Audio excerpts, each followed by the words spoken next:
El viajero ya está en marcha.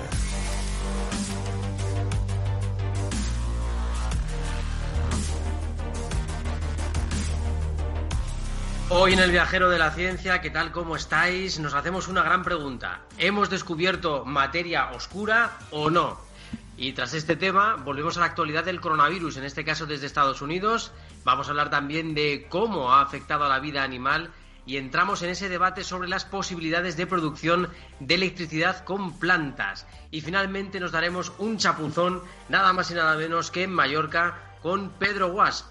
Y acabaremos en nuestro portal Al Pasado.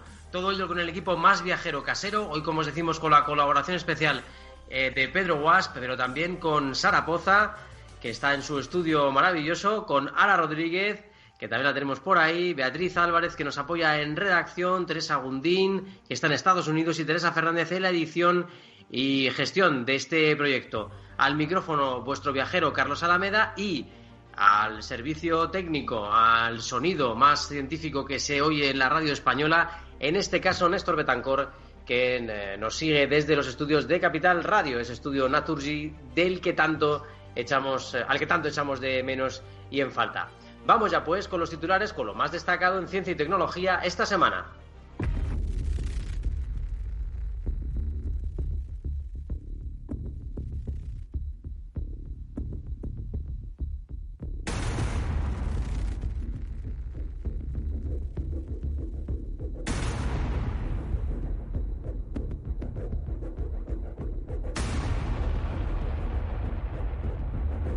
Llegan los rebrotes y con ellos vuelven las restricciones. Países como Corea del Sur, Irán, Alemania o España han registrado rebrotes importantes por coronavirus. Algunas regiones han vuelto a sufrir restricciones, confinamientos parciales y restricciones a la movilidad. Se han detectado casos locales e importados. La OMS alerta de que el virus se extiende más rápido que nunca y esta semana ha batido el récord de casos diarios. Detectada una posible partícula de materia oscura. El experimento llamado Xenón 1T es el más sensible en su clase. Capta indicios de la axión, un pariente del fotón que podría explicar de qué está hecha la materia oscura, el misterioso componente que supone el 27% de todo el universo. Los datos provienen de un enorme tanque con más de 3 toneladas de gas xenón, construido bajo 1.400 metros de pura roca en el macizo montañoso del Gran Sasso, en Italia. Mascarillas de grafeno contra el coronavirus. Partiendo de una patente para fabricar tintas de grafeno, un consorcio de científicos y empresas españolas, liderado desde la Universidad Autónoma de Madrid, está desarrollando un tejido no tejido, que mejorará la efectividad y comodidad de las máscaras y otros textiles profilácticos diseñados contra el SARS-CoV-2. Y ahora más titulares. Primera pila de fase cuántica. Con un núcleo de arseniuro de indio y superconductores de aluminio en sus polos, investigadores del País Vasco e Italia han fabricado una pila que puede resultar clave para algunas tecnologías cuánticas. Genera una supercorriente que no es inducida por un voltaje como en las pilas clásicas, sino por una diferencia de fase en el circuito cuántico. Tejido capaz de eliminar por contacto el SARS-CoV-2. Una empresa brasileña ha desarrollado un tejido con micropartículas de plata en la superficie capaz de inactivar el virus SARS-CoV-2, nuestro coronavirus querido y odiado, en las pruebas realizadas en el laboratorio, donde el material ha eliminado el 99,9% del virus después de 2 minutos de contacto. Algoritmos basados en la evolución natural para regular los semáforos. Un equipo de investigación de la Universidad de Málaga ha desarrollado un sistema inteligente que controla las redes de semáforos para reducir atascos y emisiones contaminantes. El sistema, basado en algoritmos bioinspirados, se adapta al entorno conforme se producen mutaciones. La ciudad es el medio ambiente donde evolucionan estos programas semafóricos, sobreviviendo a aquellos que producen una mejora en los tiempos de viaje y la disminución de la contaminación. Parece ciencia ficción, qué chulada. Nos vamos ya al portal al espacio.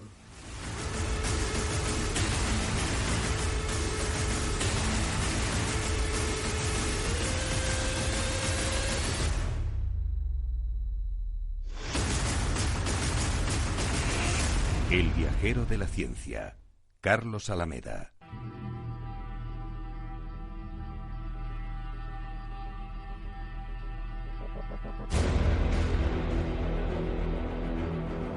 Bueno, pues ya en redes aquí nuestros compañeros, por ejemplo Juan Pablo nos dice, uy, esos algoritmos cómo son, qué peligro tienen.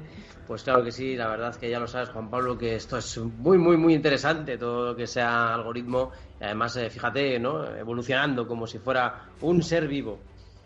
Pues fijaos qué cosas más curiosas pasan en el mundo de la física, ¿verdad?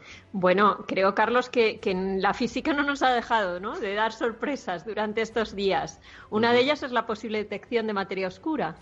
Sí, es que os poníamos en nuestras redes, en Facebook, en el Viajero de la Ciencia, os poníamos, la ciencia nos va a volver locos esta semana. Y la verdad es que sí, porque hay que ser cauteloso, todo hay que decirlo. El artículo, por ejemplo, del que sale esta información todavía no ha sido revisado por pares. Ya sabéis que en ciencia otros científicos revisan los trabajos de los científicos, ¿vale?, para poder publicarlos en una revista científica. Y es cuando ya se otorga cierta validez al trabajo. Si no lo revisan otros compañeros, bueno, pues se supone o se presupone que todavía no están los datos corroborados, ¿no? Por tanto, mucha precaución. Pero el mayor laboratorio subterráneo del mundo ha observado una acción, es decir, materia oscura, materia de la que podría estar hecho el 27% del universo. Pero ahora entramos en detalles. Y no sé, siempre surge un poco la misma pregunta, yo creo que a mí y a todos los viajeros que nos están escuchando. ¿Qué es la materia oscura, Carlos? ¿Nos puedes dar alguna pista? Pues sí, es verdad que es la gran pregunta, ¿qué es la materia oscura? Fijaos que me estaba acordando yo de cuando Guillermo Buenadicha nos lo contó aquí en El Viajero de la Ciencia. La materia oscura es la encargada de que las galaxias puedan existir y no acabemos todos como un azucarillo en el café, todas las galaxias por ahí desmembradas, sin orden ni concierto, como en un cuadro de Dalí, para haceros a la idea, ¿no? Hasta ahora nunca había sido observada esta materia oscura, tampoco es que sepamos gran cosa acerca del universo y de qué lo forma, pues conocemos nada más, fijaos, el 5% de todo lo que representa el universo, es decir, solo conocemos esa materia convencional.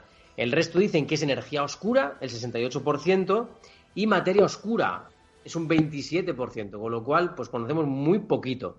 Teóricamente la materia oscura está hecha de partículas que interactúan de forma muy débil con la materia y por eso para observarlas es necesario aislar mucho el detector para bloquear toda partícula salvo la que queremos ver.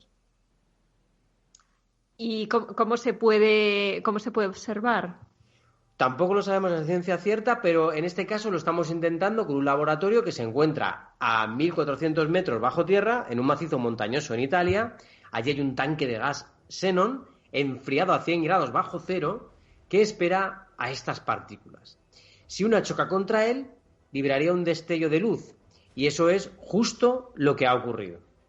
¿Pero estamos seguros de que se trate de materia oscura? Pues siento decepcionaros, pero no del todo. Ya os lo avisábamos al principio. Podría ser una carita acción... de decepción. Sí, carita de decepción. Poned el emoticono por ahí, porque es curioso esto. La verdad es que, a ver, podría ser una acción producido en gran cantidad en el Big Bang, pero también los científicos están manejando otras opciones. Según los investigadores, esta partícula podría haber llegado del Sol, tratarse de una incursión en el detector de una partícula de tritio, que es un átomo de hidrógeno pesado pero un poquito curiosete, le gusta ser revoltoso y travieso, o una interacción entre neutrinos, que también sería muy interesante que hubiera sido eso. Lo más probable, según los investigadores, es que fuera una acción solar, pero advierten de que la variación que han notado es tan pequeña que hay que tomárselo con muchísima cautela.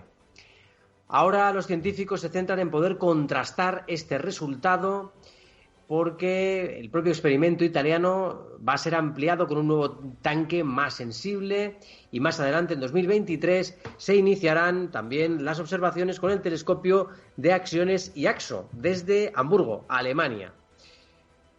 Uf, qué interesante. Uy, cómo va a acabar esto. Qué bonito este experimento, qué auténtica pasada lo que nos están ya enseñando los investigadores y los científicos. Y no lo sabemos, la verdad, nos quedamos con la duda de si realmente es materia oscura, qué ha podido ocurrir, qué han podido detectar. Lo que sí que tenemos claro, y eso sí que es un hecho, es que la vida salvaje se ha recuperado y mucho durante el confinamiento. Y vamos a hablar de ello con Sara Poza.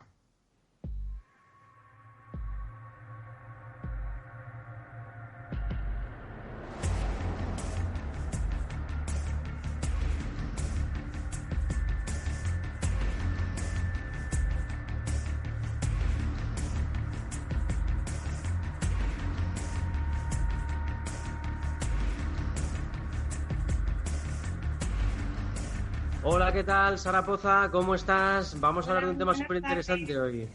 ¿Qué tal? Bueno, estamos muy contentos de tenerte como siempre. ¿Qué tal por tu estudio? ¿Todo bien? Todo muy bien. Encantada de volver a escucharnos y a vernos. Esta vez Efectivamente. tenemos un invitado más, o sea que es todo mejor. Es verdad, hoy también estaremos con Pedro Mallorca, envidiándole mucho, también os decimos, por ese paraíso que él tiene todos los días a la puerta de casa. Y Sara, la verdad es que queremos tocar este tema con mucha delicadeza. Tú nos advertías también de esta cuestión, porque los árboles y las plantas, como sabéis, son el pulmón de nuestro planeta, pero también es posible generar electricidad a partir de ellas. Algo que para algunos no es sino una forma de explotarlas de alguna forma. Pero Sara, también parece ser que hay métodos para generar esa electricidad sin ser agresivos con la planta, ¿no? Efectivamente, desde hace ya tiempo, de hecho seguro que nuestra compañera Ara conoce alguna de estas startups que han trabajado en todo este proceso de generar energía, generar electricidad a través del proceso natural de la fotosíntesis. Al final, como decimos, nos basamos en un excedente de materia orgánica que generan las plantas durante su proceso de fotosíntesis. Entonces, toda esa materia orgánica se transfiere al suelo a través de las raíces y genera un ecosistema de microorganismos que se alimentan de esa propia materia y generan electrones. Entonces, lo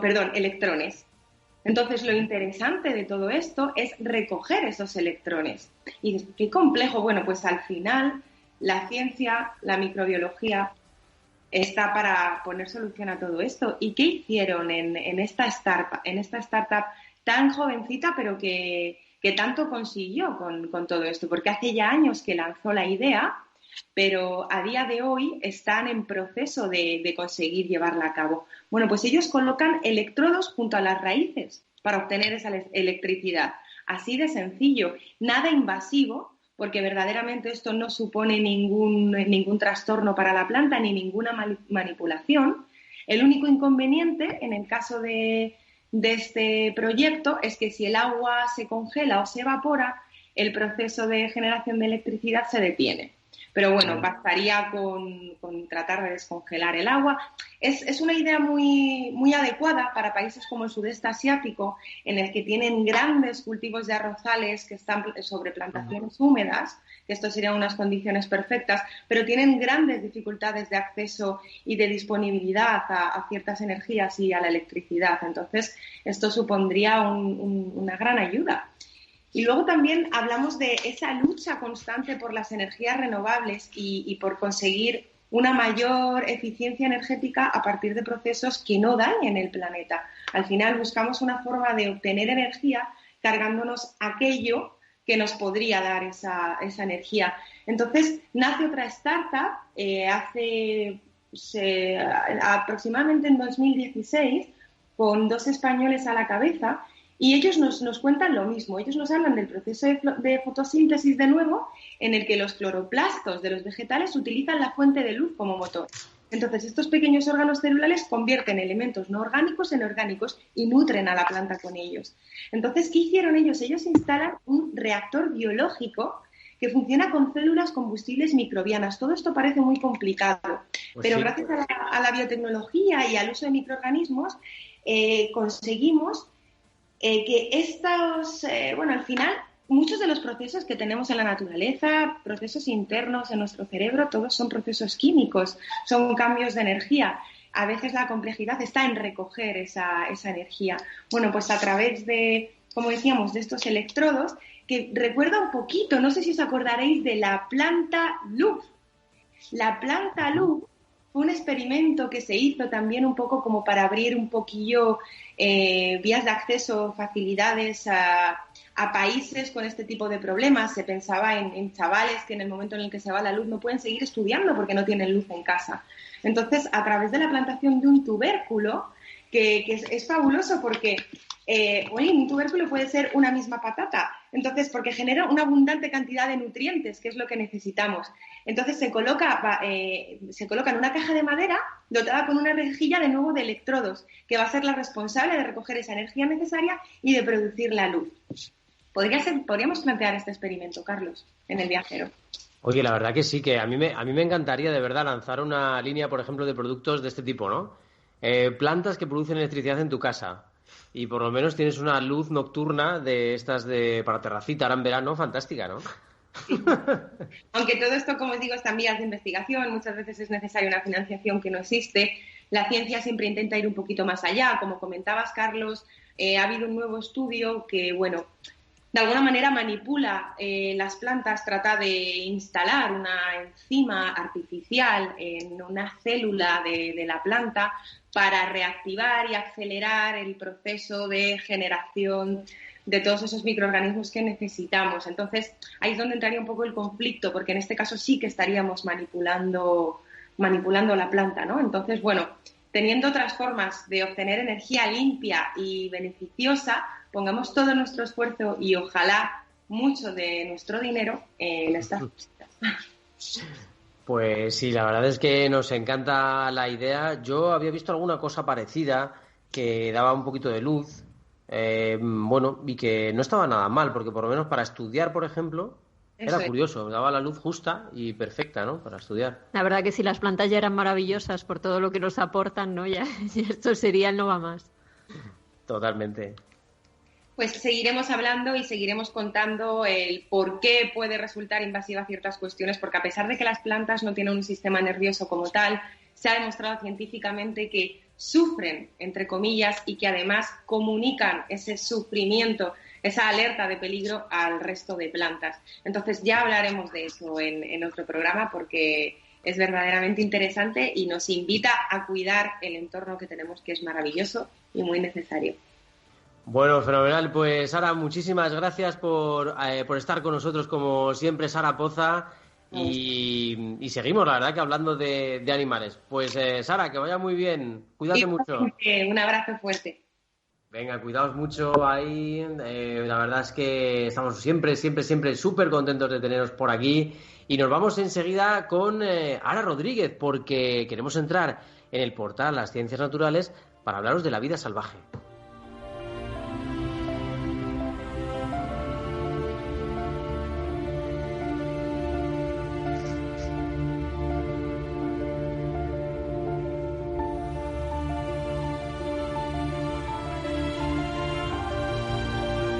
Pues el confinamiento del ser humano, que es la especie que domina el planeta Tierra, ha tenido un impacto indudable en la calidad del aire, ya lo habéis podido comprobar, y también en la vida salvaje, ¿verdad, Teresa?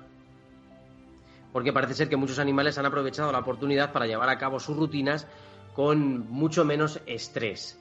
Y Ara Rodríguez nos va a contar un poquito qué ha pasado exactamente, qué animales han estado más tranquilos durante este confinamiento. ¿Qué tal, Ara? ¿Cómo estás? Hola chicos, ¿me escucháis bien? Hola, te escuchamos muy bien. Ara, ¿qué tal? Pues bien, me alegra no traer esta semana algo sobre Elon Musk, sino sobre animalitos, que también está bien hablar de buenas noticias y cosas un poco más a pie de tierra de vez en cuando. Y la verdad que este proyecto que están lanzando es muy bonito. Como habéis comentado, es un estudio que quiere analizar cómo afecta a la vida salvaje el hecho de que los humanos desaparezcamos durante algún tiempo. Y bueno, pues para este análisis, este estudio, se ha hecho una alianza global de científicos que lo que quieren es, lo primero, analizar los efectos de ese confinamiento en los animales y luego también a futuro las formas que se nos plantean para compartir el planeta de una forma más sostenible con nuestros amigos los animales. Así que no es solo estudiar lo que ha pasado, sino buscar soluciones a futuro, que también es bastante bonito e interesante. Y poner el ejemplo, para iniciar este estudio, de las tortugas Ridley, las que desovan en las playas, en este caso de la India. Cada año, bueno, pues estas tortuguitas tienen que salir del mar, tienen que cruzar la playa y desovar en las zonas de árboles cercanas a la playa. Bueno, pues normalmente cada año se mueren miles de estas tortuguitas a la hora de salir de sus huevos y regresar. al mar porque, bueno, tienen que cruzar carreteras que antes no estaban en su trayecto. Y es una gran pena, ¿verdad? Porque, bueno, muchas mueren desorientadas, no saben dónde está el mar, otras, bueno, pues lamentablemente pues son atropelladas por muchos coches o son víctimas de otras especies que, bueno, pues están atraídas por el hecho de que las tortugas nacen allí. Pero este año se han dado cuenta de que es el primer año que millones y millones de tortugas han podido llegar al mar. Es la mayor cifra registrada desde hace muchísimos años. Y bueno, pues una de las consecuencias, de las razones, es que efectivamente hay menos tráfico y ya no solo eso, en el mar tampoco hay barcos, lo cual implica que no solo al llegar al mar pueden seguir con su ciclo y bueno, pues es bastante bonito que el año que viene tendremos millones de tortugas casi adultas que bueno, pues pondrán más huevos, lo cual ha sido un respiro bastante grande para esta especie. Pero bueno, la cuestión es que los científicos se dieron cuenta de que, bueno, si esto pasaba con las tortugas, podía estar pasando con cualquier otro animal. Y bueno, pues lo que van a hacer es, los animales que ya tenían los dispositivos de seguimiento antes del coronavirus, que se han utilizado durante mucho tiempo para analizar los movimientos de especies, pues van a analizar cómo se comportan antes, durante y después de bueno, pues los confinamientos y el coronavirus. Bueno, pues antes de la pandemia el impacto tenía una vida salvaje y bueno, pues después veremos qué pasa. También por su conservación y también quieren analizar la propagación de enfermedades en las especies, porque se ha visto que durante estos meses se han movido de una forma diferente, lo cual puede tener una consecuencia también negativa para muchos de estos animales, así que, bueno, pues también quieren prevenir pandemias dentro del mundo animal.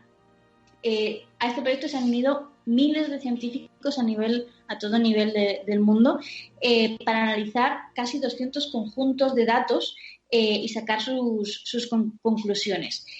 Y varios de los puntos que también quieren analizar es, y esto es muy importante, el impacto de los plásticos de un solo uso dentro de las especies marinas. Porque, bueno, ya lo hemos comentado en el Viajero de la Ciencia, hemos dejado de estar en las calles, pero sí que hemos seguido consumiendo plásticos, entre ellos las mascarillas, y estas han terminado en los océanos. Entonces quieren ver cómo este nuevo elemento que forma parte de nuestra vida impacta en los animales. También cómo se mueven los animales en zonas que han sido modificadas por la construcción. Esto no se había podido hacer antes porque estos animales nunca se acercaban a zonas pobladas. Pero ahora, ¿qué pasa? Los seres humanos han desaparecido. Los científicos quieren ver cómo se comportan en una ciudad o unas zonas construidas casi vacías y, bueno, pues están obteniendo los primeros resultados. También quieren ver cuáles de estas especies son más sensibles a los cambios y cuáles se adaptan a la nueva normalidad que tenemos y, bueno, pues ver cómo pueden ayudar a unas a otras. Y también, y lo más importante, esto tampoco lo habían podido comprobar porque el ser humano estaba intermediando, es detectar los umbrales críticos que el ser humano tiene sobre el ecosistema, es decir, cuándo podemos volver hacia atrás y cuándo ya no hay vuelta atrás en esos cambios que hemos provocado como seres humanos. Así que bueno, la verdad que los científicos tienen ahora mismo una gran tarea de análisis de datos, ya he dicho, 200 conjuntos de datos en los que en cada conjunto hay miles y millones de observaciones de cada especie, de cada animal y pues se abre una tarea bastante grande, pero esperan tener resultados en los próximos meses, sobre todo en ese antes y durante. El después todavía tienen que analizarlo, pero seguro que volvemos a hablar de este proyecto porque es algo que no se había dado nunca en la historia, que de repente el ser humano desaparezca entre comillas, de la Tierra y bueno, pues es interesante ver cómo se comportan los animales ante esto. Y si nacen más tortugas siempre está bien. Pues sí, la verdad, y además esas imágenes tan maravillosas de playas vírgenes en las que las tortugas libremente van acercándose al mar solo con sus peligros naturales, no con los del ser humano, y bueno, pues cómo fueron incluso a desovar antes de que eclosionen, ¿no? Cómo van a desovar con total libertad esas tortugas, llegan, no tienen ningún tipo de interacción humana. Pues bueno, nos han gustado y esperemos que el ser humano, que es la única manera también de que estas especies se salven, pues vaya generando poco a poco espacios de protección para estos animales. Y fíjate qué curioso, ¿verdad, Zara? El ser humano se confina por un bichito chiquitito que ni siquiera vemos y que nos tiene en jaque. Hombre, cuanto más pequeño, más peligroso. Más peligroso. Pequeño pero matón al final es una amenaza invisible que nos genera indefensión. Al no verlo, yo creo que es peor el no poder ver a tu enemigo, y en este caso pues es microscópico. Así que bueno, pues se cumple el dicho de pequeño pero matón. Totalmente. Pues Sara, muchísimas gracias por habernos traído una vez más información súper interesante aquí al Viajero de la Ciencia. A vosotros. Bueno, pues un abrazo muy fuerte para Ara, también para Joel, que está disfrutando también de su confinamiento, el hombre, y que pronto volverá a unirse a sus trabajos científicos, de los que de vez en cuando nos habla aquí también en el Viajero de la Ciencia. Y nos vamos ya a Mallorca. Mallorca, qué bien, qué maravilla, ¿no? Playas, buena imagen ahí. Ay, qué bien, qué ganas tengo de ir por allí, la verdad. Y nos vamos con Pedro Wasps. ¿Qué tal, Pedro? ¿Cómo estás? Hola a todos, ¿cómo estáis? ¿Me oís bien? Sí, perfecto, te oímos fenomenal, Pedro. Te vamos a fichar de embajador de Mallorca, de Baleares, para las campañas de turismo, Carlos? No tiene precio. Oye, pues cuando queráis, cuando queráis. Yo me ofrezco, vamos, fácilmente. Con lo que me gusta a mí el mar. Mira que soy de secano, pero... Pues antes de hablar un poco del tema que nos absorbe un poco a todos, justamente habéis comentado lo de las tortugas y ayer leía una noticia que en una playa de Menorca, y solo ha sido el tercer caso que ha habido en Baleares, también han encontrado una tortuga que ha desovado 132 huevos. Ya los han repartido un poco y entre el Palma Aquarium y demás, y se tiene controlado, y en principio parece que va a ir bien, pero también es un caso singular que no se suele dar aquí. Ha sido en una playa de Menorca, en Sant Lluís, y para que veáis que también lo que decimos, que la vida se va abriendo camino cuando no está el hombre. Efectivamente, la vida abriéndose camino, y también, imagino que el turismo, porque el coronavirus ha frenado todo el tema turístico en España, prácticamente el sector más importante de nuestra economía, y imagino que en Mallorca también. Oye, ¿qué medidas se están tomando? ¿Cómo está yendo este experimento? ¿Qué significa la isla? Sí, el plan piloto, se ha puesto en marcha aquí en Baleares, incluye a todas las islas. Se prevé que lleguen 11.000 turistas de Alemania. Aquí los principales mercados que tenemos son Alemania y el Reino Unido. Teniendo en cuenta la situación que hay allí en Reino Unido, se ha desaconsejado que se incluya la llegada de turistas de manera masiva aquí, pero sí que con Alemania la situación más o menos parece controlada, y desde el día 15 han empezado a llegar turistas. La primera remesa fue de 3.000, y os puedo decir que cuando llegaron aquello parecía bienvenido Mr. Marshall, la presidenta del gobierno.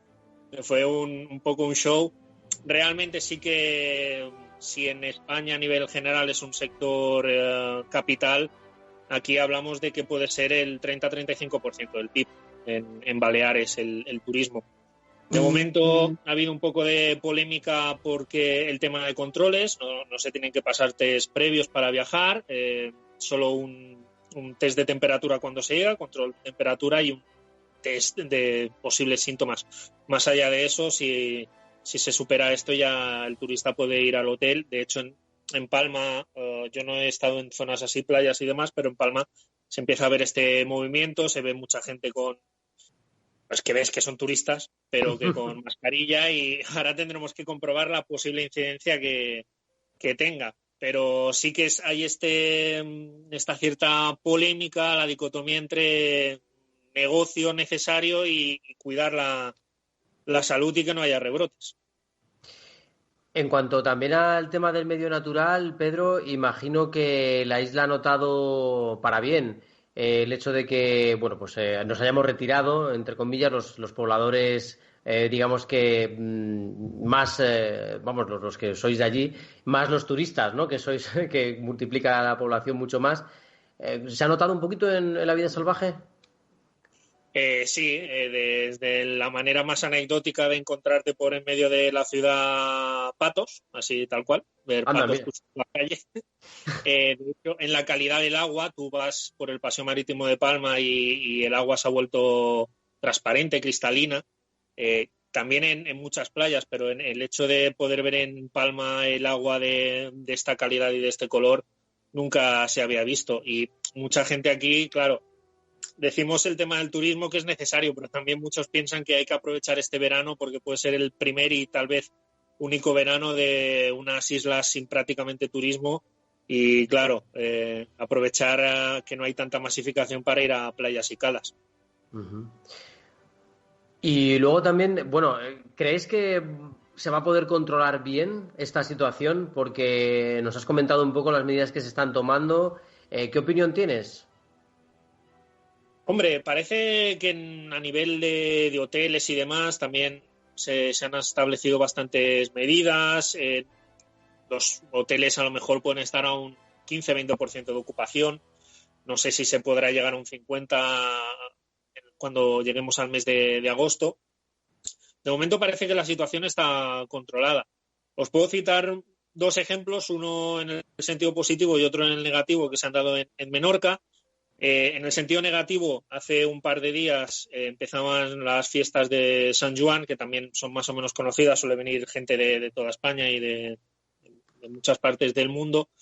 Y este año son fiestas masificadas, comprenden diferentes actos o diferentes rituales, y el primero de ellos, que es el Toc de Fabiol, reúne a mucha gente en Ciutadella, en Menorca. Claro, se pretendía hacer el acto, pero entre comillas a puerta cerrada, sin gente, pero de manera improvisada. La gente se echó a la calle y si buscáis imágenes podéis ver una calle estrecha de Ciutadella, ahí delante de una fachada, todo el mundo aglomerado, sin mascarillas. Esto da que pensar.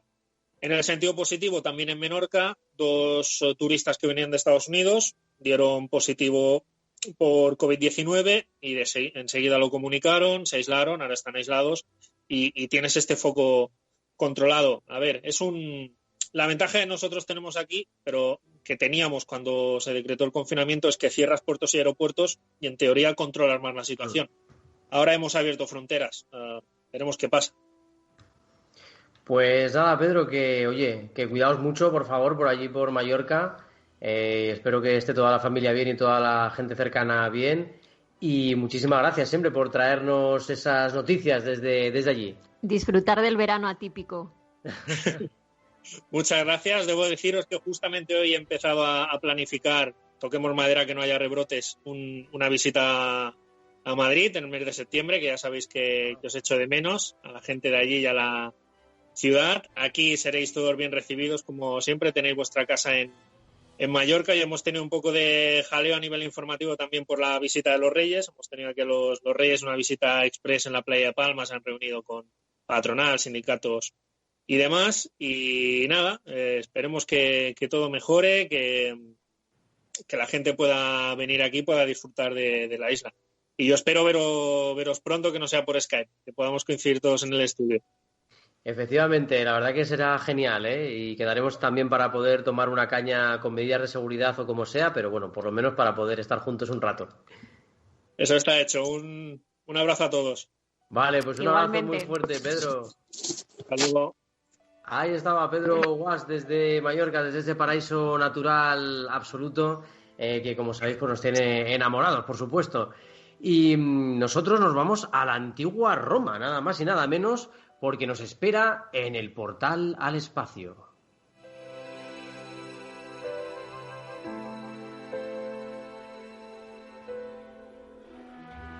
El viajero de la ciencia, Capital Radio.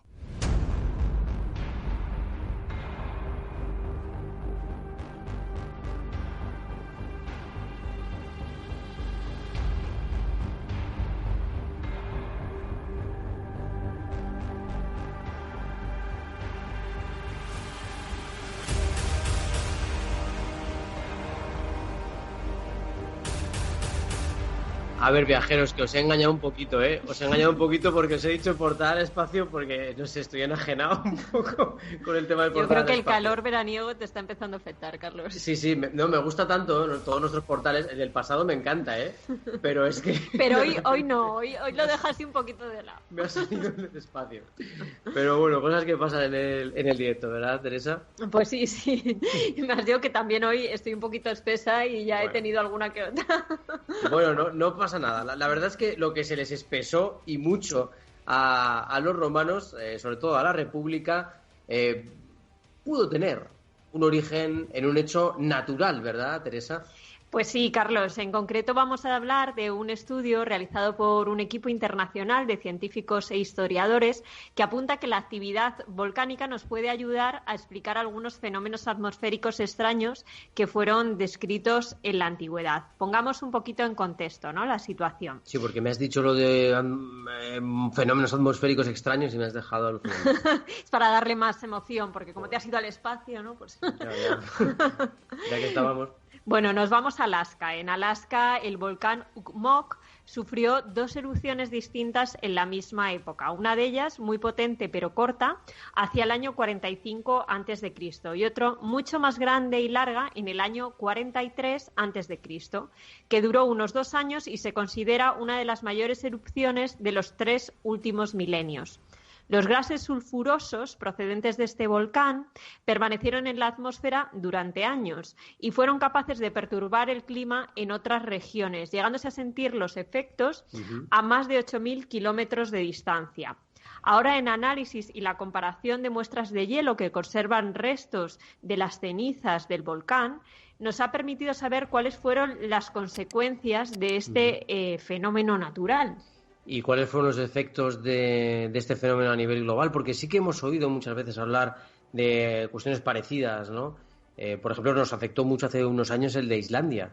Pues sí, efectivamente, un poco los efectos que tuvo a nivel global es que los 2 años posteriores a la erupción figuran entre los más fríos que ha habido en el hemisferio norte en los últimos 2.500 años.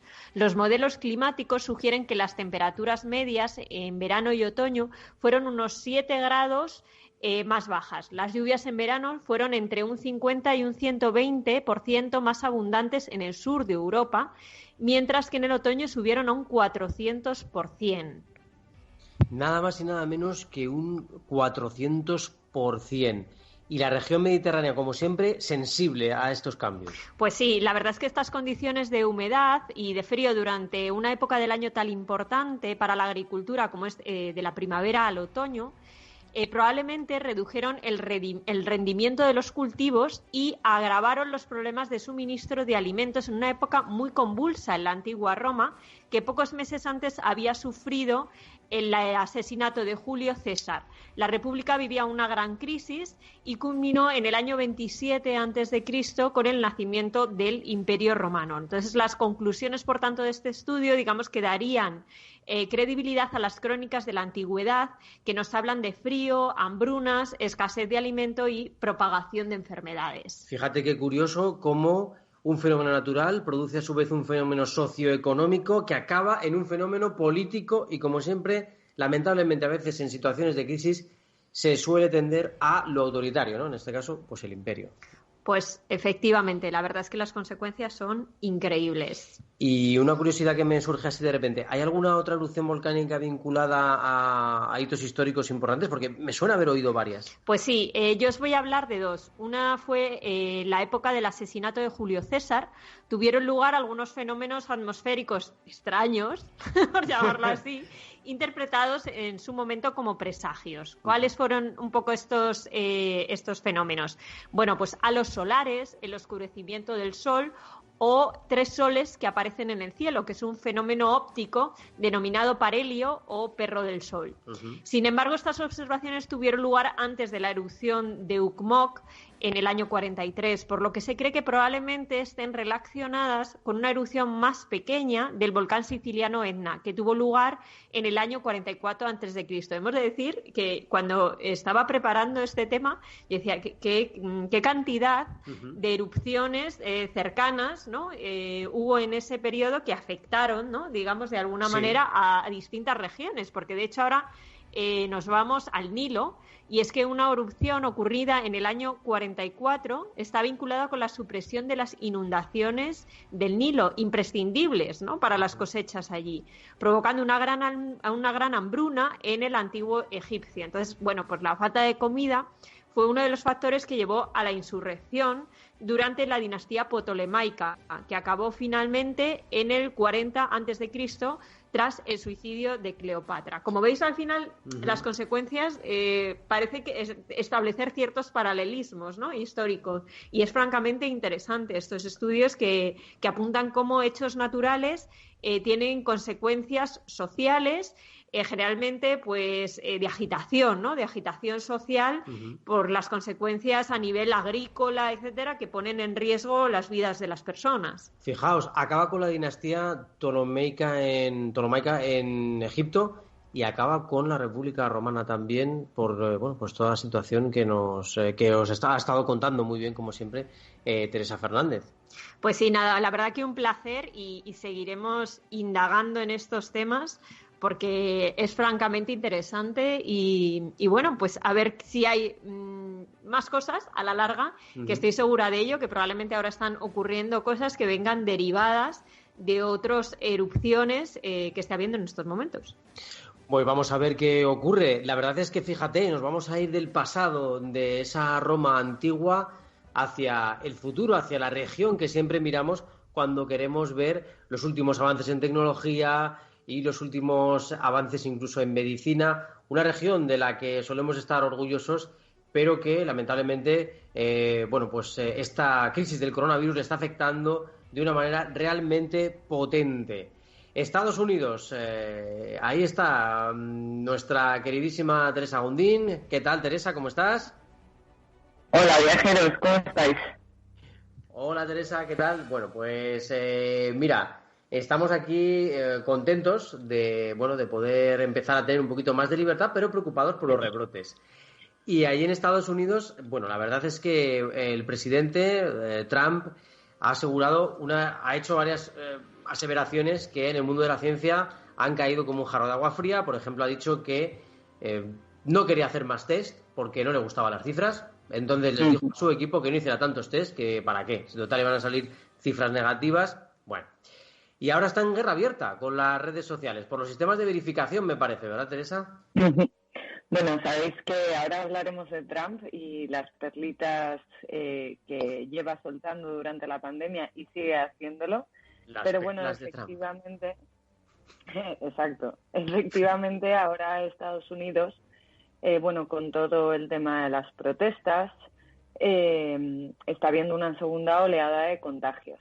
En cierta medida era previsible, porque si analizabas un poco el ratio de contagios, como dijimos en el anterior programa, era de los más elevados y efectivamente ahora ha subido, o se actualiza un poco, tenemos 2.400.000 contagiados y un ratio de 1,99% es el ratio de infección, a diferencia del 1,40 de hace una semana.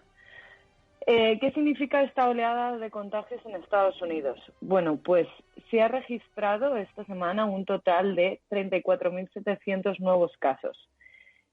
¿Por qué esta cifra es muy importante? Porque es la más alta en los 2 últimos meses desde el pico que ya se registró en abril. Por lo tanto, ¿qué es lo que está pasando en Estados Unidos en diferencia en Europa? La tasa de contagios se mantiene un poquito más estable, pero hay muchas más oleadas en los 300 millones de habitantes. Entonces, aunque los nuevos casos confirmados es verdad que han estado declinando constantemente en sitios como puede ser Nueva York o Nueva Jersey, es verdad que otros estados han fijado récords esta semana, incluyendo Arizona, California, Mississippi, Nevada y Texas. ¿Por qué esto llama la atención? Si os fijáis, Arizona y Texas son los sitios más calientes de todo Estados Unidos y esto lo que hace es desmentir un poco la teoría de que el virus muere con las temperaturas muy elevadas. ¿De acuerdo? Entonces, esto sí que está preocupando. Por ejemplo, en la zona de California, la zona más preocupante está siendo Los Ángeles. Además, también el mercado de valores se ha desplomado. Ayer miércoles bajaron un montón. Pues, ¿por qué? Por este resurgimiento de la gran oleada. Entonces, para explicaros un poquito el debate que está pasando en redes sociales y en otro programa, obviamente lo ampliaremos, ¿vale? Porque además es noticia, es actualidad y va a seguir. Recordamos que a raíz de la crispación que está siendo notable en Estados Unidos a raíz del asesinato de George Floyd, está habiendo mucho debate racial y a la vez las redes sociales se enfrentan ahora más que nunca al planteamiento de hasta dónde llega la libertad de expresión, ¿no? Es decir, ¿se le debe permitir a un presidente como Trump decir lo que le dé la gana? La última de Trump, muy interesante. El tuit dice: nunca habrá una zona autónoma en Washington siempre que yo sea su presidente. Si lo intentan, se encontrarán con una fuerza seria. Esto a raíz de qué ha sido, pues es un distrito libre de policía que ha sido creado por los manifestantes de Seattle en el estado de Washington hace 2 semanas. Esta zona se estableció en respuesta al asesinato de George Floyd. ¿Qué ha hecho Twitter? Ha dicho que, bueno, que este tuit viola la política, que prohíbe el comportamiento abusivo y específicamente la presencia de una amenaza de daño contra un grupo identificable. Es decir, alenta a la violencia, ¿de acuerdo? Pero este no es el tuit que más llamó la atención. Hace poco sacó un vídeo de la CNN, que eso lo hemos visto todos, como un niño afroamericano persigue a un niño blanco, corriendo. Ah, bueno, pero... Sí, cuenta. Trump lo que hace es saca el vídeo de la CNN manipulado y luego Twitter saca el verdadero vídeo que la CNN realmente pone en redes sociales. Por lo tanto, Trump lo que hace es manipular el vídeo de la CNN. Pero era ese vídeo tan tierno en el que 2 niños pequeños, uno blanco y otro de color, bueno, pues se dan un abrazo enorme. No sé qué le enseña el niño blanco al chavalito de color. Y entonces, bueno, pues se ponen a correr los dos juntos a la carrera, pero no porque se persigan, sino simplemente por ese ánimo natural del niño de correr, de jugar y de divertirse, ¿no? Con sus amigos. Pues ese vídeo que fue muy viral, Trump en su día lo tuiteó manipulándolo y poniendo un titular de la CNN como poniendo la persecución, ¿no?, entre razas. Y solo puso la parte en que los 2 niños corren. Entonces salió Twitter, claro. Lo que vamos con el tema de las tecnologías y las redes sociales es que si Twitter no hubiese intercedido en ese momento, ¿cuánta información le llega al usuario y el usuario se cree? Entonces estamos hablando de que al final son mentalidades que se politizan y que son muy extremas. Entonces, aquí nos dice, por ejemplo, Juan Pablo, Teresa, que un chupito de lejía, ¿no?, que es lo mejor para el body. Que él invita a Trump cuando quiera, a un chupito de lejía. De una fuerte, creo que me pone por aquí. Pero bueno, vamos a ver, es que esto viene por el tema de que, bueno, de alguna manera Trump alentó o vino a decir que por qué no se podía fabricar un producto parecido a la lejía que acabara con eso, pero en el cuerpo humano. Y mucha gente se lo tomó en serio y acabó inyectándose lejía. Entonces hay que tener mucho cuidado. Y claro, ¿qué pasa? Que Trump es una persona muy influyente y cualquier cosa que diga, hay muchos americanos que debido quizá a la falta de pensamiento crítico, quizá a la falta de cultura, se lo creen. No, y hay que contar que Estados Unidos tiene mucho apoyo hacia el gobierno de Trump, porque realmente lo que se ve, la imagen internacional se ve como estados como California no le apoyan, pero realmente los votantes no son precisamente los que se ve y hay muchos en Estados Unidos. Entonces, es cuando Twitter ha empezado a poner limitaciones a esa libertad de expresión, algo que es que ahora mismo está en completo debate, porque además cuando Twitter se atrevió a dar este paso por primera vez, Trump y sus seguidores han atacado a la compañía y han acusado de ejercer la censura. Y de hecho, Trump firmó una orden ejecutiva para tratar de castigar a la empresa y a partir de una brecha, ¿no?, que modifica la ley federal, que ofrece una amplia inmunidad a las compañías de Internet respecto a las quejas de los usuarios. Entonces, no solo está teniendo una guerra con las redes sociales, sino con la industria tecnológica. Y ahora cuento por qué, que creo que tengo 2 minutos y me da tiempo. Jack Dorsey ahora lo que está planteando, que ya hablaremos en otro programa, es la posibilidad de centralizar esta plataforma. Es decir, quiere hacer de Twitter un protocolo abierto que se denomina Red Open Source y que está descentralizado. Es similar a la tecnología como el del email o del blockchain, pero bueno, esto ya un poco es lo que contaré. Creo que no me da tiempo a nada más, simplemente decir que además Estados Unidos está ahora teniendo un problema con el tema de la inmigración, y es que Trump ha firmado una proclamación que congela las nuevas visas de muchos trabajadores extranjeros. Por lo tanto, la industria tecnológica se va a ver muy afectada.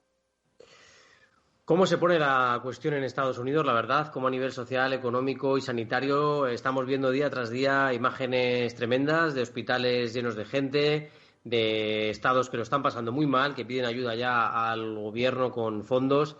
Se está poniendo la cuestión muy complicada y además a esto se une el tema de las manifestaciones a favor de mayor igualdad también en cuanto al tema racial. Teresa, pues como siempre nos lo has contado fenomenal desde ahí, desde Estados Unidos. A vosotros, ya ampliaremos, chicos. Pues ya iremos ampliando, pero muchísimas gracias porque tenemos esa corresponsal en San Francisco. Estamos encantados, hemos dado una vuelta por España, ahora por Estados Unidos. Y bueno, pues hemos dado un buen repaso a este tema tecnológico, muy, muy curioso también, que nos llega desde allí. Y ahora ya nos toca prácticamente despedirnos, porque se nos acaba el tiempo en el Viajero de la Ciencia, queridos amigos. Y os agradecemos un montón que estéis en redes sociales y que nos sigáis en Twitter, que nos sigáis en Facebook, porque ya sabéis que buscando el Viajero de la Ciencia nos encontráis, ¿verdad, Teresa?